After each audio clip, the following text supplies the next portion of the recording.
नमस्कार, स्वागत है आपका न्यूज बुलेटिन में और मैं हूं आपके साथ सपना पांडे। बुलेटिन की शुरुआत से पहले एक नजर इस वक्त की हेडलाइंस पर। पशुपति पारस के घर दही चूड़ा खाने पहुंचे लालू यादव। आतिशी के नामांकन में 50 लोग भी नहीं थे, बोले रमेश बिधूड़ी। भारत इंडोनेशिया ब्रह्मोस सौदा अंतिम चरण में गणतंत्र दिवस पर इंडोनेशिया के राष्ट्रपति कर सकते हैं ऐलान। बीजेपी उम्मीदवार प्रवेश वर्मा ने नई दिल्ली सीट से किया नामांकन। पदयात्रा करते हुए आज नामांकन करेंगे अरविंद केजरीवाल। उत्तराखंड में होने जा रहे नगर निकाय चुनाव 2025 के तहत मतगणना प्रक्रिया को सुचारू रूप से संपन्न कराने के लिए मतगणना कार्मिकों, रिटर्निंग ऑफिसर्स और असिस्टेंट रिटर्निंग ऑफिसर्स को मतगणना से संबंधित प्रथम प्रशिक्षण दिया गया।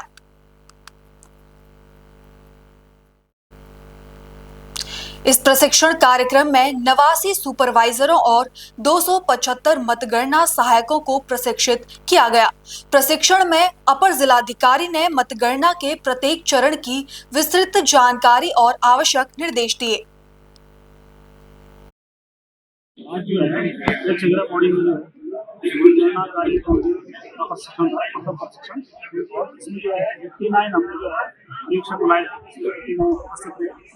और मतगणना सहायक 75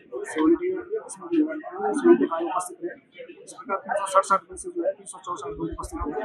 उनके मतगणना के बारे में किस तरह से मतपेटियों के पास आई, मतपेटियों को कैसे चेक करना है, कैसे एजेंट को दिखाना है, उसके बाद कैसे उसको खोलना है, कैसे जो है उसको जो है मतपत्र देखा से उसका प्लान करना है और उसके बाद फिर उनकी जो है अलग अलग कलर के मतपत्र पढ़ने उम्मीदवार जो है उनकी किस तरह से जो है काउंटिंग करेंगे, किस मतपत्र को जो है रिजेक्ट करेंगे, किस मतपत्र को जो स्वीकृत करेंगे, उसके बारे में पूरी जानकारी देंगे। कर्नाटक के हुबली और धारवाड़ के जुड़वा शहरों में कानून और व्यवस्था बनाए रखने के लिए एहतियाती उपाय के रूप में पुलिस आयुक्त एन शशि कुमार ने हुबली और धारवाड़ पुलिस आयुक्तालय के अधिकार क्षेत्र में आपराधिक गतिविधियों में लिप्त 35 बदमाशों को निर्वासन आदेश जारी किए और प्रेस कॉन्फ्रेंस के जरिए ये जानकारी दी। प्रेस कॉन्फ्रेंस में डीसीपी, एसीपी और विभिन्न थानों के इंस्पेक्टर मौजूद रहे। ನಮಗೆ ಗಡಿಪಾರು ಮಾಡಲಿಕ್ಕೆ ಒಂದು ಪ್ರಕ್ರಿಯೆಯನ್ನು ಫಾಲೋ ಮಾಡಬೇಕು, ಆ ಪ್ರಕ್ರಿಯೆಗೆ ಎಲಿಜಿಬಲ್ ಆಗಬೇಕು. ಅದನ್ನೇ ನಾನು ಹೇಳಿದ್ದು. ನಮ್ಮಲ್ಲಿ ಕೆಲವು ಇನ್ನೂ ಬೇರೆ ವ್ಯಕ್ತಿಗಳಿದ್ದಾರೆ.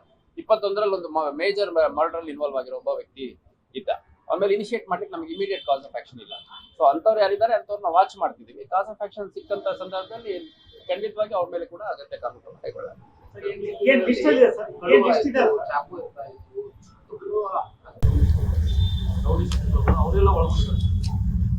ಈಗ ಡೀಟೇಲ್ಸ್ ಕೊಟ್ಟಿದ್ದೀನಿ. ಇದರಲ್ಲಿ ನಾವು ಕ್ರೈಟೀರಿಯಾ ಫಾಲೋ ಮಾಡಿರುವಂಥದ್ದು ಒಂದೇ ಪ್ರಕರಣ, ಎರಡೇ ಪ್ರಕರಣ ಅಂತಲ್ಲ. ದೇ ಶುಡ್ ಬಿ ಹ್ಯಾಬಿಚುವಲ್, ರೂಢಿಗತ ಅಪರಾಧ ಹಿನ್ನೆಲೆ ಇರಬೇಕು. ಎರಡನೇದು ನಿರಂತರವಾಗಿ ಅವರ ಅಪರಾಧಿಕ ಚಟುವಟಿಕೆಯನ್ನು ಮಾಡ್ಕೊಂಡ್ ಬಂದಿರಬೇಕು. 2012-13 5 ಕೇಸ್ ಇತ್ತು ಅಂತ ಇವಾಗ ಮಾಡ್ಲಿಕ್ಕೆ ಬರಲ್ಲ. What is the immediate cause of action ಅಂದ್ರೆ ರೀಸೆಂಟ್ ಆಗಿ ಅವರು ಅಪರಾಧ ಪ್ರಕರಣಗಳಲ್ಲಿ ತೊಡಕೊಂಡಿರ್ಬೇಕು.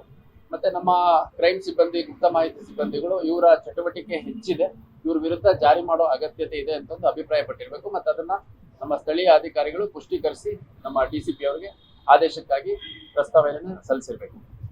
ಒಂದು. ಎರಡನೇದು, ಇನ್ನು ಮುಂದುವರೆದು ನಾನು ಹೇಳಿದಾಗೆ ಇನ್ನು ಬೇರೆ ಬೇರೆ ಕಾನೂನು ಪ್ರಕ್ರಿಯೆಗಳಿಗೆ ಒಳಪಡಿಸಲಿಕ್ಕೆ ಕೂಡ ಸಪರೇಟ್ ಆಗಿ ಕಡತಗಳು ಮತ್ತು ಪ್ರಸ್ತಾವನೆಗಳು ತಯಾರಾಗ್ತಾ ಇದೆ. ಮೇಲ್ನೋಟಕ್ಕೆ ಅನಿಸ್ಬೋದು ಇವ್ರ ಮೇಲೆ ಹಾಕಿಲ್ಲ, ಇವ್ರ ಮೇಲೆ ಹಾಕಿಲ್ಲ ಅಂತ. ಅದು ಬೇರೆ ಬೇರೆ ಆಲ್ಟರ್ನೇಟಿವ್ ಕೂಡ ನಾವು ಎಕ್ಸ್ಪ್ಲೋರ್ ಮಾಡ್ತಾ ಇದೀವಿ. ಸೊ ಹಂಗಾಗಿ 45 ಆರೋಪಿಗಳ ಮೇಲೆ ಗಡೀಪಾರು ಆದೇಶವನ್ನ ಮಾಡಿರುವಂಥದ್ದು ನಿಜವಾಗ್ಲೂ ಅಪ್ರಿಷಿಯೇಟ್ ಮಾಡುವಂಥದ್ದು. ನಮ್ಮ ಅಧಿಕಾರಿ ಸಿಬ್ಬಂದಿಗಳು ಇದೊಂದು ಮ್ಯಾಜಿಸ್ಟೀರಿಯಲ್ ಆರ್ಡರ್ ಆಗಿರೋದ್ರಿಂದ, ಸ್ಪೀಕಿಂಗ್ ಆರ್ಡರ್ ಇರೋದ್ರಿಂದ, ನಾಳೆ ಅದನ್ನ ನ್ಯಾಯಾಲಯಗಳಲ್ಲಿ ಪ್ರಶ್ನಿಸೋ ಒಂದು ಅವಕಾಶ ಇರೋದ್ರಿಂದ ಬಹಳಷ್ಟು ಶ್ರಮ ಪಟ್ಟು ನಿರಂತರವಾಗಿ ಕಳೆದ 2-3 ತಿಂಗಳಿಂದ ಪ್ರಯತ್ನ ಪಟ್ಟು ಅಂತಿಮ ಆದೇಶವನ್ನ ಕಳೆದ 4-5 ದಿನದಲ್ಲಿ ಮಾಡಿ ಇವತ್ತು ಫೈನಲ್ ನಂಬರ್ಸ್ 45 ಅನ್ನುವಂಥದ್ದು ನಮಗೆ ಹೇಳಿದ್ದಾರೆ. ಇದರಲ್ಲಿ ಪ್ರಮುಖವಾಗಿ ನಮ್ಮ 2 ಡಿಸಿಪಿಗಳು ಮತ್ತೆ ನಮ್ಮ ಲಾ ಅಂಡ್ ಆರ್ಡರ್ ವ್ಯಾಪ್ತಿಯಲ್ಲಿರುವಂತಹ 3 ಎಸಿಪಿಗಳು ಮತ್ತೆ 15 law and order police stations. ಅದ್ರ ಸಪೋರ್ಟಿವ್ ಆಗಿ ನಮ್ಮ ಸೆನ್ ಎಸಿಪಿ ಅವರು ಮತ್ತು ಅವರ ಅಧಿಕಾರಿಗಳು, ನಮ್ಮ ಸಿಸಿಬಿ ಎಸಿಪಿ ಮತ್ತು ಅವರ ಅಧಿಕಾರಿಗಳು, ಮತ್ತೆ ನಮ್ಮ CCRB ACP ವಿಜಯ್ ಕುಮಾರ್ ಅವರು ಮತ್ತೆ ಅವರ ಸಂಪೂರ್ಣ ತಂಡ, ಮುಖ್ಯವಾಗಿ ಇಬ್ಬರು DCP ಕಚೇರಿಯ ಒಂದು ಸಿಬ್ಬಂದಿಗಳೇನಿದ್ದಾರೆ ಅವರು ಬಹಳ ಶ್ರಮಪಟ್ಟು ನಿರಂತರವಾಗಿ ಕೆಲಸ ಮಾಡಿದ್ದಾರೆ. ಅದಕ್ಕೆ ನಾನು ಅವರ ಕೆಲಸಕ್ಕೆ ಅಭಿನಂದನೆಗಳ ಸಲ್ಲಿಸ್ತೇನೆ. ಇನ್ನು ಈ ಅವಳಿ ನಗರವನ್ನ ಹೆಚ್ಚು ಅಪರಾಧ ಮುಕ್ತ ಮಾಡೋ ನಿಟ್ಟಿನಲ್ಲಿ ಕಠಿಣ ಕ್ರಮಗಳನ್ನ ಕೈಗೊಳ್ಳಲಾಗುತ್ತೆ ಅಂತ ರಾಜಕೀಯ ಪಕ್ಷ ಗಡಿಪರ ಆದರೂ ಕೂಡ ಸಿಟಿ ಹಾಕಿರುವಂತ ಆರೋಪಗಳು ಕೇಳಿದೆ. ನಾನು ನಮ್ಮ ಅಧಿಕಾರಿಗಳಿಗೆ ಬಹಳ ಸ್ಪಷ್ಟವಾದ ಸೂಚನೆಯನ್ನ ಈಗಾಗಲೇ ನೀಡಿದ್ದೇನೆ, ಮತ್ತೆ ನಿಮ್ಮ ಪ್ರಶ್ನೆಗೆ ಉತ್ತರವಾಗಿ ಕೂಡ ಹೇಳ್ತಾ ಇದ್ದೇನೆ. ಗಡೀಪಾರ್ ಆದೇಶ ಮಾಡಿದ ಮೇಲೆ ಸುಮ್ಮನೆ ನಾಮಕೆ ವಾಸ್ತೆ ಅಂತ ಮಾಡ್ಬಿಟ್ಟು ಇಷ್ಟು ನಂಬರ್ಸ್ ಮಾಡಿದೀವಿ ಅಂತ ಹೇಳಿ ಅವ್ರು ಇಲ್ಲಿಲ್ಲೇ ಓಡಾಡ್ತಿರುವಂತ ಸಂದರ್ಭದಲ್ಲಿ ಯಾವುದೇ ಕ್ರಮ ಆಗಿಲ್ಲ ಅಂತಂದ್ರೆ ಅದನ್ನ ಯಾವುದೇ ಕಾರಣಕ್ಕೆ ಒಪ್ಕೊಳ್ಳಿಕ್ ಸಾಧ್ಯ ಇಲ್ಲ. ಅಂತದ್ದು ಯಾವ್ದಾದ್ರು ಘಟನೆ ಯಾರ ಗಮನಕ್ಕಾಗ್ಲಿ, ಅದು ಸಾರ್ವಜನಿಕರಿಗಿರ್ಬೋದು ಅಥವಾ ಮಾಧ್ಯಮದವ್ರಿಗಿರ್ಬೋದು, ನಮ್ಮ ಅಧಿಕಾರಿ ಸಿಬ್ಬಂದಿಗಳು ಆ ಸ್ಟೇಷನ್ ಅವರೇ ಅಂತಲ್ಲ, ಒಂದ್ ಸ್ಟೇಷನ್ ಅಲ್ಲಿ ಇರುವಂತ ಗಡೀಪಾರ್ ಆರೋಪಿ ಈ ವಿವರ ಏನಿದೆ ಎಲ್ಲಾ ಠಾಣೆಗಳಿಗೂ ನಾವು ಕೊಡ್ತೀವಿ. ಈ ಆರೋಪಿಗಳಿಗೆ ಯಾವುದೇ ಒಂದು ಠಾಣಾ ವ್ಯಾಪ್ತಿಯ ಮಿತಿ ಇರಲ್ಲ. ಕಸ್ಬಾಪೇಟೆ ಆರೋಪಿ ಓಲ್ಡ್ ಹುಬ್ಳಿಲೂ ಕೇಸ್ ಇರುತ್ತೆ, ಕೇಶವಪುರದಲ್ಲೂ ಕೇಸ್ ಇರುತ್ತೆ. ಕೇಶವಪುರದಲ್ಲಿ ಯಾರನ್ನ ಗಡೀಪಾರ್ ಮಾಡ್ಬೇಕು ಅಂತಂದು ಯೋಚಿಸಿದ್ರು, ಅದೇ ವ್ಯಕ್ತಿ ಮೇಲೆ ಇಲ್ಲಿ ಕಸ್ಬಾಪೇಟೆಯಲ್ಲೂ ಕೂಡ ಆಗಿರುತ್ತೆ. ಹಂಗಾಗಿ ಇಂಟರ್ಮಿಕ್ಸ್ ಆಫ್ ಅಫೆನ್ಸಸ್ ಇರುತ್ತೆ. ಆ ತರದ್ದು ಏನಾದ್ರು ಯಾರದೇ ಗಮನಕ್ಕೆ ಬಂದು ನನ್ನ ಗಮನಕ್ಕೆ ತಗೊಂಡ್ಬನ್ನಿ. ಯಾವುದೇ ಒಂದು ನಿರ್ಲಕ್ಷ್ಯ ಮತ್ತೆ ಕ್ಯಾಶುವಲ್ ಬಿಹೇವಿಯರ್ ಈ ವಿಷಯದ ಬಗ್ಗೆ ಒಪ್ಕೊಳ್ಳಿಕ್ ಸಾಧ್ಯ ಆಗಲ್ಲ. ಯಾಕೆಂದ್ರೆ ಅವಳಿ ನಗರ ಬಹಳ ವೇಗವಾಗಿ ಬೆಳೀತಿರುವಂತ ನಗರಗಳಿವೆರಡು. ಮತ್ತೆ ಇಲ್ಲಿ ಒಂದು ಸಣ್ಣ ಘಟನೆ ಆದಂತ ಸಂದರ್ಭದಲ್ಲೂ ಅದು ರಾಜ್ಯ ಮತ್ತು ರಾಷ್ಟ್ರ ಮಟ್ಟದಲ್ಲಿ ಸುದ್ದಿಯಾಗಿರುವಂತದ್ದು ನಾವು ಗಮನಿಸಿದ್ದೇವೆ. ಹಂಗಾಗಿ ಗಡೀಪಾರು ಯಾವುದೇ ಕಾರಣಕ್ಕೂ ನಾಮಕೆ ವಾಸ್ತೆ ಆಗೋದಿಲ್ಲ. ಅಥವಾ ನಂಬರ್ಸ್ ನಮ್ಮ ಹಿರಿಯ ಅಧಿಕಾರಿಗಳಿಗೆ ಹೇಳಲಿಕ್ಕೆ ಅಥವಾ ಮಾಧ್ಯಮದವ್ರಿಗೆ ಹೇಳಲಿಕ್ಕೆ ನಾವೇನೋ ಪ್ರಗತಿ ತೋರಿಸಿದೀವಿ ಅಂತ ಮಾಡ್ಲಿಕ್ಕಲ್ಲ. ಅದನ್ನ ಕಟ್ಟುನಿಟ್ಟಾಗಿ ಅಕ್ಷರ ಸಹ ಪಾಲನೆ ಮಾಡಬೇಕು ಅಂತ ನನ್ನ ಸೂಚನೆ ಈಗಾಗಲೇ ಕೊಟ್ಟಿದ್ದೇನೆ. ಅದನ್ನ ಪಾಲನೆ ಮಾಡಲಿಕ್ಕೆ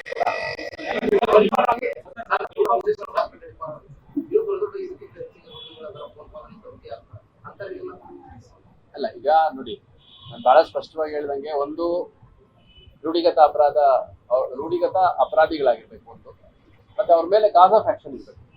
2022ರಲ್ಲಿ ಒಂದು ಮರ್ಡರ್ ಕೇಸಲ್ಲಿ ಇನ್ವಾಲ್ವ್ ಆಗಿದ್ದಾರೆ. ಲಾಸ್ಟ್ 2 years ಇಂದ ಯಾವುದೇ ಕೇಸು ದಾಖಲಾಗಿಲ್ಲ, ಬಟ್ ಅವ್ನ ಚಟುವಟಿಕೆ ಇದೆ ಅನ್ನೋ ಒಂದು ಊಹೆ ಅಥವಾ ಗುಪ್ತ ಮಾಹಿತಿ ಮೇಲೆ ಮಾಡೋಕ್ಕಾಗಲ್ಲ. ಒಂದು ಇಮಿಡಿಯೇಟ್ ಕಾಸ್ ಆಫ್ ಆಕ್ಷನ್ ಇರ್ಬೇಕಾಗುತ್ತೆ. ಅಂತ ಯಾವ್ದಾದ್ರು ವ್ಯಕ್ತಿಗಳಿದ್ರೆ ಅದ್ರ ಬಗ್ಗೆ ಇನ್ನೂ ಹೆಚ್ಚಿನ ಪರಾಮರ್ಶೆ ಮಾಡೋಂಥ ಅವಶ್ಯಕತೆ ಇದೆ. ಯಾಕಂದ್ರೆ ಪ್ರಾರಂಭದಲ್ಲಿ ನಮ್ಮ ಅಧಿಕಾರಿಗಳಿಗೆ ಸಭೆ ನಡೆಸಿದಂತ ಸಂದರ್ಭದಲ್ಲಿ ಕೇವಲ ಒಂದು 22-23 ಪ್ರಪೋಸಲ್ಸ್ ಅಷ್ಟೇ ಕೊಟ್ಟಿದ್ವಿ. ಆ ನಂತರದಲ್ಲಿ ನಮ್ಮ ACPಗಳು, ನಮ್ಮ DCPಗಳು, ನಾನು ಸೇರಿದಂತೆ ಎಲ್ಲ ಠಾಣಾವಾರು ಪ್ರತಿಯೊಬ್ಬ ಹ್ಯಾಬಿಚುವಲ್ ಅಫೆಂಡರ್ಸ್ ಯಾರಿದ್ದಾರೆ ಬೇರೆ ಬೇರೆ ಹೆಡ್ಸ್ ಅಲ್ಲಿ ಅವ್ರಗಳದೆಲ್ಲ ವಿವರಗಳು ತಗೊಂಡು ಪರಿಶೀಲನೆ ಮಾಡಿ ಇವರು ಕೂಡ ಅನ್ವಯಿಸ್ತಾರೆ, ಇವ್ರ ಮೇಲೆ ಕೂಡ ಹಾಕ್ಬೋದು ಅಂತ ನಾವು ಸೂಚನೆ ಕೊಟ್ಟ ಮೇಲೆ ಒಟ್ಟು ಈಗಾಗಲೇ 45 ನಂಬರ್ಸ್ ಆಗಿದೆ. ಇದು ಆರಂಭ. 45ಕ್ಕಿಂತ ಇನ್ನೂ ಬಹಳ ಹೆಚ್ಚಿನ ಸಂಖ್ಯೆಯಲ್ಲಿ ನಾವು ನಮ್ಮ ಪಟ್ಟಿಯಲ್ಲಿದ್ದಾರೆ. ಅವರು ಇಲ್ಲಿ ನಮ್ಮ ವ್ಯಾಪ್ತಿಯಲ್ಲಿ ಇರಬೇಕು, ಪೊಲೀಸ್ ಟೆಕ್ ಸಿಗಂಗಿರ್ಬೇಕು.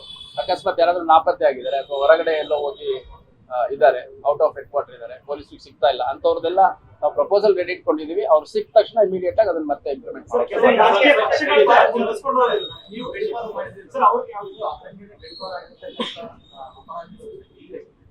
ಸೊ ನಮ್ಮ ಹುಬ್ಳಿ ಧಾರವಾಡ ಕಮಿಷನರೇಟ್ ವ್ಯಾಪ್ತಿಯಲ್ಲಿ ಬೇರೆ ಜಿಲ್ಲೆಗಳಿಂದ ಗಡೀಪಾರಾಗಿ ಇಲ್ಲಿ ಬಂದಿರುವಂತ ಯಾರು ಇಲ್ಲ. ವೆರಿ ಕ್ಲಿಯರ್ಲಿ ಏನಾಗುತ್ತೆ ಅಂದ್ರೆ, ಇವಾಗ ನಾನು ಗುಲ್ಬರ್ಗಾದಲ್ಲಿದ್ದೆ. ಯಾವುದೇ ಒಂದು ಡಿಸ್ಟಿಕ್ ಅಲ್ಲಿ ಇದ್ದಂತ ಸಂದರ್ಭದಲ್ಲಿ ಜನರಲ್ಲಿ ಬೆಂಗಳೂರಿಗೆ ಗಡೀಪಾರ್ ಮಾಡಲ್ಲ, ಅಥವಾ ಹುಬ್ಳಿಗೆ ಗಡೀಪಾರ್ ಮಾಡಲ್ಲ, ಮೈಸೂರಿಗೆ ಗಡೀಪಾರ್ ಮಾಡಲ್ಲ. ಯಾಕಂದ್ರೆ ಈ ಗಡೀಪಾರ್ ಮಾಡೋದ್ರಿಂದ ಯಾರು ಗಡೀಪಾರ್ಗೆ ಒಳಗಾಗ್ತಾರೆ ಅವ್ರಿಗೆ ಸ್ವಲ್ಪ ಅನಾನುಕೂಲ ಉಂಟಾಗ್ಬೇಕು, ಮತ್ತೆ ಅದರಿಂದ ಅವರು ಸುಧಾರಣೆ ಮಾಡ್ಕೊಳ್ಲಿಕ್ಕೆ ಅವಕಾಶ ಆಗ್ಬೇಕು ಅನ್ನೋಂಥ ಒಂದು ಹಿನ್ನೆಲೆಯಲ್ಲಿ ಇದನ್ನ ಮಾಡುವಂಥದ್ದು. ಅದಕ್ಕೆ ಹಂಗಾಗಿ ನಾವು ಮಾಡಿರುವಂಥದ್ದು ಬೀದರ್, ಯಾದಗಿರಿ, ಗುಲ್ಬರ್ಗ, ದಕ್ಷಿಣ ಕನ್ನಡ ಮತ್ತು ಚಾಮರಾಜನಗರ. ನಮ್ಮ ಹುಬ್ಳಿ ಧಾರವಾಡ ಅವಳಿ ನಗರದಲ್ಲಿ ಬೇರೆ ಜಿಲ್ಲೆಗಳಿಂದ ಅಥವಾ ಬೇರೆ ಕಮಿಷನರೇಟ್ ಇಂದ ಗಡೀಪಾರ್ ಆಗಿರುವಂತವ್ರು ಯಾರು ಇಲ್ಲ. ಒಂದು. ಎರಡನೇದು, ಈ ಗಡೀಪಾರು ಮಾಡುವಂತ ಸಂದರ್ಭದಲ್ಲಿ ನಾವು ಆರೋಪಿಗಳು ಯಾರು, ಅವ್ರ ಮೇಲಿರುವಂತಹ ಪ್ರಕರಣಗಳು ಯಾವುವು, ನಮಗೆ ಗಡೀಪಾರ್ ಮಾಡೋ ಅಗತ್ಯತೆ ಏನಿದೆ, ಮತ್ತೆ ಕಾಸ್ ಆಫ್ ಆಕ್ಷನ್ ಏನು ಅನ್ನೋಂಥದ್ದು ನೋಡಿದೀವಿ ಹೊರತು ಅವರು ಯಾರ ಜೊತೆ ಗುರುತಿಸ್ಕೊಂಡಿದ್ದಾರೆ ಅಥವಾ ಯಾವ ಒಂದು ಪಕ್ಷ ಸಂಘಟನೆ ಅಥವಾ ಯಾವುದೇ ಒಂದು ಪ್ರಭಾವಿ ವ್ಯಕ್ತಿಗಳ ಜೊತೆ ಇದ್ದಾರೆ ಅದ್ಯಾವುದು ನೋಡಿಲ್ಲ. ಆರೋಪಿಗಳಾಗಿ ನೋಡಿದೀವಿ. ಮತ್ತೆ ರೂಢಿಗತ ಆರೋಪಿಗಳು ಮತ್ತೆ ಇತ್ತೀಚಿನ ದಿನಗಳಲ್ಲಿ ಅವರಿಂದ ಅಪರಾಧಗಳಾಗಿರುವಂತ ವ್ಯಕ್ತಿಗಳು ಯಾರಿದ್ದಾರೆ ಅಂತವ್ರ ವಿರುದ್ಧ ನಾವು ಗಡೀಪಾರ್ ಪ್ರಕ್ರಿಯೆ ಕೈಗೊಳ್ತೀವಿ.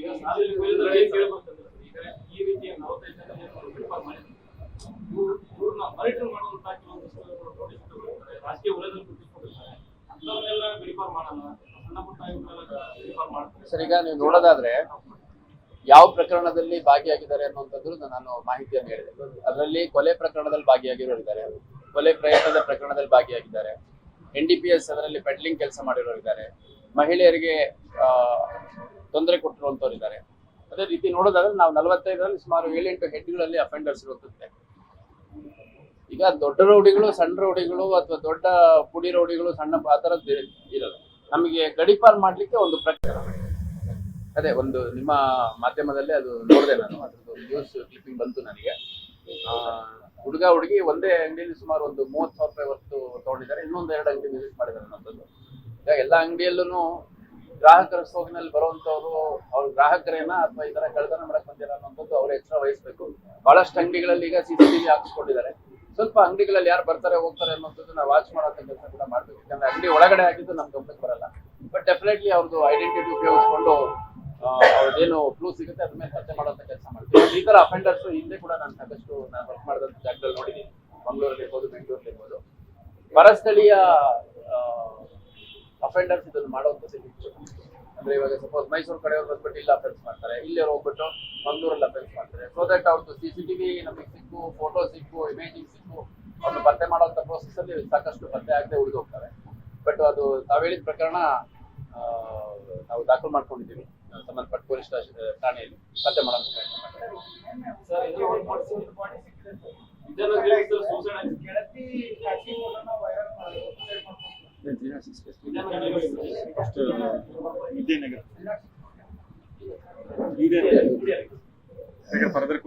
ನಿನ್ನೆ ವಿದ್ಯಾನಗರ ಉಣಕಲ್ ಹತ್ತಿರ ಅದನ್ನ ನಾನು ಕೂಡ ಪರಿಶೀಲನೆ ಮಾಡಿದ್ದೇನೆ. ಒಂದು ಮೆಸೇಜ್ ಮಾಡಿರುವಂಥದ್ದು ಮತ್ತೆ ಮಾಹಿತಿಯನ್ನ ತಮ್ಮ ತಾಯಿಗೆ ಶೇರ್ ಮಾಡಿದ್ದಾರೆ. ಮತ್ತೆ ನನಗೆ ಒಂದು ಹುಡುಗಿ ಕಡೆಯಿಂದ ಮೋಸ ಆಗಿದೆ, ಹಾಗಾಗಿ ನಾನು ಸೂಸೈಡ್ ಮಾಡ್ಕೊಂಡಿದ್ದೀನಿ ಅಂತಂದು ಹೇಳಿ ಮಾಡಿದ್ದಾರೆ. ನಾನು ಬಹಳ ಸ್ಪಷ್ಟವಾಗಿ ಯುವ ಜನತೆಗೆ ಈ ಹಿಂದೆನೂ ಕೂಡ ಸಂದೇಶವನ್ನು ಕೊಟ್ಟಿದ್ದೆ, ಈಗಲೂ ಸಂದೇಶವನ್ನು ಕೊಡ್ಲಿಕ್ಕೆ ಇಷ್ಟಪಡ್ತೇನೆ. ಅದು ಪ್ರೇಮ ವೈಫಲ್ಯ ಇರ್ಬೋದು, ಹಣಕಾಸಿನ ಸಮಸ್ಯೆ ಇರ್ಬೋದು, ಈ ಬೇರೆ ಬೇರೆ ಲೋನ್ ಆ್ಯಪು ಅಥವಾ ಕ್ರಿಕೆಟ್ ಬೆಟ್ಟಿಂಗು, ಇನ್ನು ಬೇರೆ ಬೆಟ್ಟಿಂಗ್ಗಳಾಡಿರುವಂಥದ್ದು ಅಥವಾ ಸೆಕ್ಸ್ಟಾರ್ಷನ್ ಅಂತ ಒಂದು ಕಾನ್ಸೆಪ್ಟ್ ಇದೆ.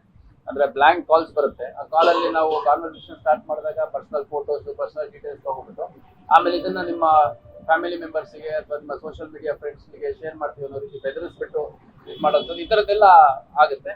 ಅಂತ ಸಂದರ್ಭದಲ್ಲಿ ಇರ್ಬೋದು ಅಥವಾ ವೈಯಕ್ತಿಕ ಕಾರಣಗಳಲ್ಲಿ, ಅದು ಪ್ರೇಮ ವೈಫಲ್ಯ ಇರ್ಬೋದು, ಕೌಟುಂಬಿಕ ಕಲಹ ಇರ್ಬೋದು, ಯಾರು ಆತ್ಮಹತ್ಯೆಗೆ ಶರಣಾಗುವಂತ ಪ್ರಕ್ರಿಯೆ ಮಾಡಬಾರ್ದು.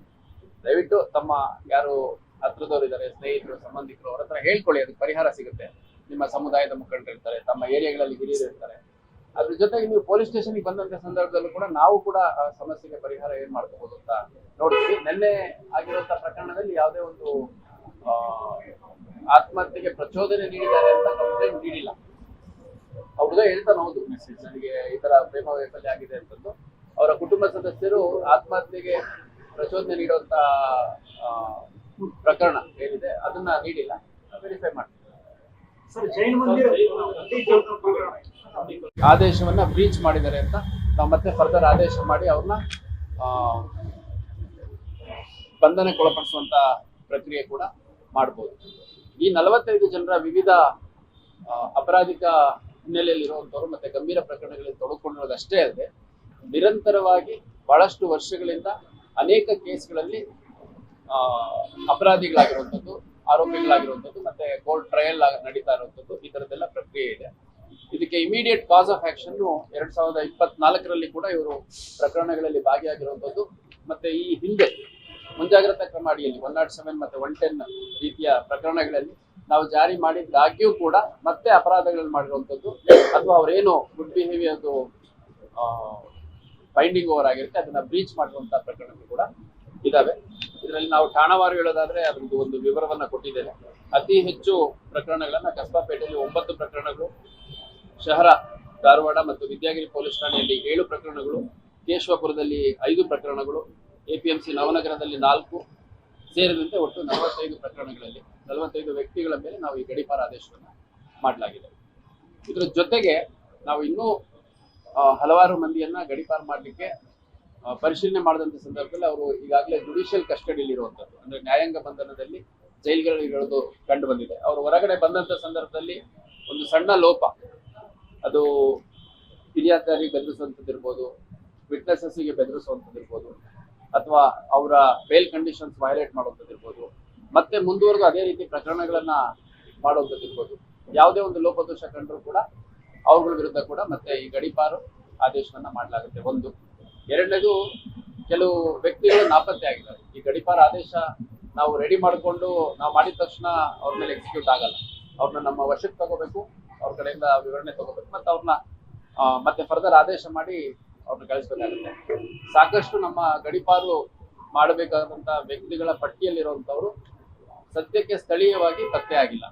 ಅಂದ್ರೆ ಎಲ್ಲಾದ್ರೂ ಹೊರ ರಾಜ್ಯ ಅಥವಾ ಹೊರ ಜಿಲ್ಲೆಗಳಲ್ಲಿ ಅಥವಾ ಸ್ಥಾನಿಕವಾಗಿದ್ರು ಪೊಲೀಸರು ಕೈಗೆ ಸಿಗದಂಗೆ ತಲೆಮರೆಸ್ಕೊಂಡು ಓಡಾಡ್ತಿರುವಂತ ಕೆಲವು ವ್ಯಕ್ತಿಗಳಿರೋದ್ರಿಂದ ಅವ್ರು ಯಾರ್ಯಾರಿದ್ದಾರೆ ಅನ್ನುವಂಥದ್ದು ಠಾಣಾವಾರು ನಾವು ಪರಿಶೀಲನೆ ಮಾಡಿ, ಪರಾಮರ್ಶೆ ಮಾಡಿ, ಪಟ್ಟಿ ಮಾಡಿ, ಇನ್ನೂ ಬಹಳಷ್ಟು ಜನರ ಒಂದು ಪಟ್ಟಿ ಸಿದ್ಧ ಇದೆ.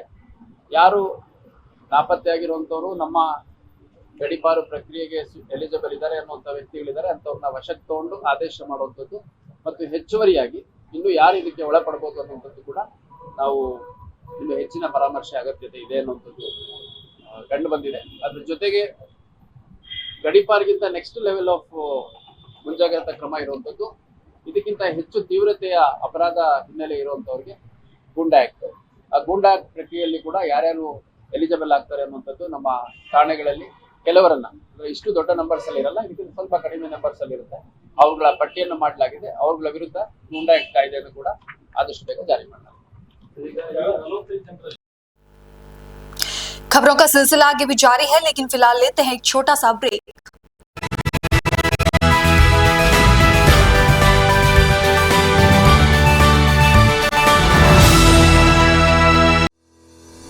रोजगार डेवलपर्स, a unit of रोजगार डेवलपर्स एंड प्राइवेट लिमिटेड। घर वहीं जहां हो आपका भरोसा। पिछले 15 सालों से आपके सपनों का घर हमारी प्रतिबद्धता। रोजगार डेवलपर्स का पता है शिमला बाईपास रोड, गणेशपुर, देहरादून। रोजगार डेवलपर्स से संपर्क करने के लिए अभी डायल कीजिए 9897054026 पर या 8433207910 पर।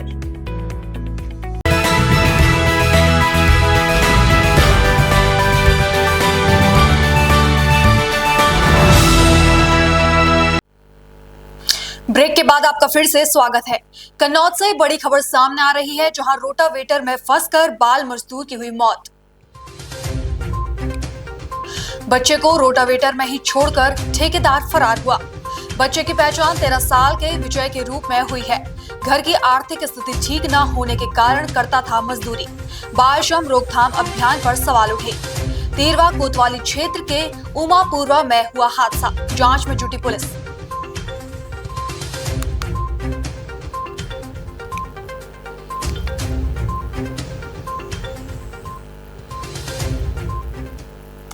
फिलहाल बुलेटिन में इतना ही। देश और दुनिया की तमाम खबरें देखने के लिए बने रहिए पल्स 24 न्यूज के साथ। नमस्कार।